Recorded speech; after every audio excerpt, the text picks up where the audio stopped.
Halo guys, welcome back to my channel. Kali ini sesuai dengan yang kemarin gue post, gue akan membahas tentang buku review ujian advokat. Kemarin ini kan banyak banget yang komen ke gue, nanya ujian advokat itu apa aja, kisi-kisi segala macem. Nah sekarang gue akan ngebahas dari buku ini, karya Fidel SESH.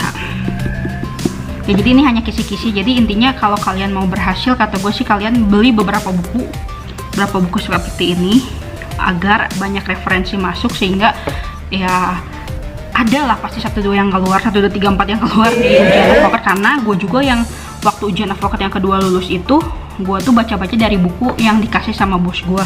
Nggak tau bukunya gue udah cari nggak ada. Ya sama lah, emang ini juga kata gue sama-sama aja sih. Isi-isinya di sini kan udah ada jawabannya tuh. Jadi gue jelasin aja kalau ujian advokat itu ada esai dan PG. Esai dan PG, dan PG-nya itu banyak banget. Jadi kalian pusing, dan jawabannya juga mirip-mirip, tapi ya kalian kalau baca-baca banyak referensi buku, ada yang keluar, pasti ada yang keluar. Percayalah, karena gue juga dulu seperti itu. Nah, di sini tuh gue akan menjelaskan isi bukunya tuh apa ya, yang syarat jadi advokatnya udah tahu ya di konten gue sebelumnya, kalian baca aja. Ujian advokat tuh kalian yang pasti, kalau kalian yang mau ikuti ujian advokat tuh kalian harus mengikuti dulu profesi khusus advokat PKPA, harus mengikuti dulu baru kalian bisa ujian profesi advokat. Nah di sini dijelasin mata ujiannya tuh ada ujian esai. Umumnya yang diujikan pada ujian esai adalah membuat surat kuasa. Nah itu wajib emang membuat surat kuasa. Lalu membuat gugatan, detail-detailnya tuh kalian emang harus pelajari, sehingga pas nanti kalian disuruh buat, kalian bisa mempraktekannya yang lengkap lah. Kalau bisa yang lengkap, surat kuasa dan gugatan itu yang keluar esai biasanya ya, tapi biasanya sama sih. Terus di sini membuat surat kuasa untuk arbitrase, surat kuasa betul. Membuat permohonan arbitrase, membuat surat kuasa untuk perjanjian perdamaian, membuat perjanjian perdamaian. Di sini esainya ya seperti itulah. Surat kuasa dan gugatan tuh kalian harus kuasai.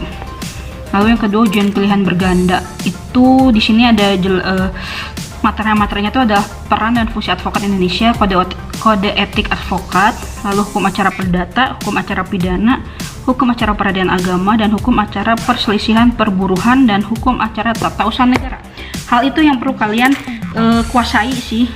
Cuman ya itu, balik lagi yang gue bilang, kalian harus beli beberapa referensi buku, dan pasti ada yang keluar dari buku-buku yang kalian baca tersebut. Kayak gitu sih. Itu kan di sini tuh dia menjelaskan soal esainya seperti apa, contoh soalnya seperti apa, terus kalian disuruh bikin surat kuasa dan surat gugatan seperti itulah. Tuh ada contohnya surat kuasa seperti apa, detail-detailnya harus kalian tulis ya. Kayak detail-detail seperti itulah. Pokoknya pelajari lah. Pokoknya itulah yang keluar, kalian bisa lah. Ayo pasti bisa. Tapi gue juga 2 kali sih ikut ujian advokat, karena yang pertama tanpa persiapan, dan yang kedua gue baca-baca buku yang dikasih, akhirnya gue lulus yang kedua. Tuh di sini buku juga banyak tuh, ada contoh soalnya banyak, dan contoh bikin surat kuasa tuh. Dan ini pilihan gandanya, dan pilihan gandanya tuh agak mirip-mirip guys, jadi agak menjebak, hati-hati, harus bener-bener teliti. Nah di sini gue bacain salah satu contohnya ya. Nih, pengangkatan syarat advokat menurut Undang-Undang Nomor 18 Tahun 2003 dilakukan oleh A. Mahkamah Agung, B. Departemen Hukum dan HAM, C. Kejaksaan Agung, dan D. Organisasi advokat. Di sini udah ditebelin jawabannya, yaitu organisasi advokat. Nah itu yang tentang profesi advokat, dan selanjutnya teh banyak sih kayak contoh-contoh soal yang ngejelimet, yang jawabannya tuh panjang-panjang, jadi kalian harus benar-benar teliti sih.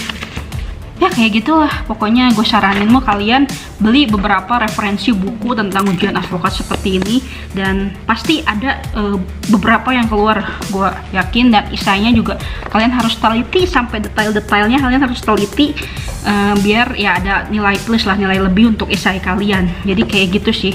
Semoga kalian calon-calon advokat semangat ya, semoga lulus ujian advokat dan bisa menjadi seorang advokat. Karena ya kalau kalian passionnya di advokat sangat menyenangkan sih, untuk kerja sebagai pengacara itu pasti kalian enjoy sih. Jadi semangat untuk melalui tahap-tahap ini, tahap-tahap untuk menjadi seorang advokat. Jadi intinya baca-baca banyak referensi sehingga kalian siap untuk saat menghadapi ujian profesi advokat. Seperti itu guys, pokoknya ulasannya seperti itu. Mudah-mudahan bermanfaat bagi kalian, dan jangan lupa di like, subscribe, and see you di vlog gue selanjutnya. Bye bye.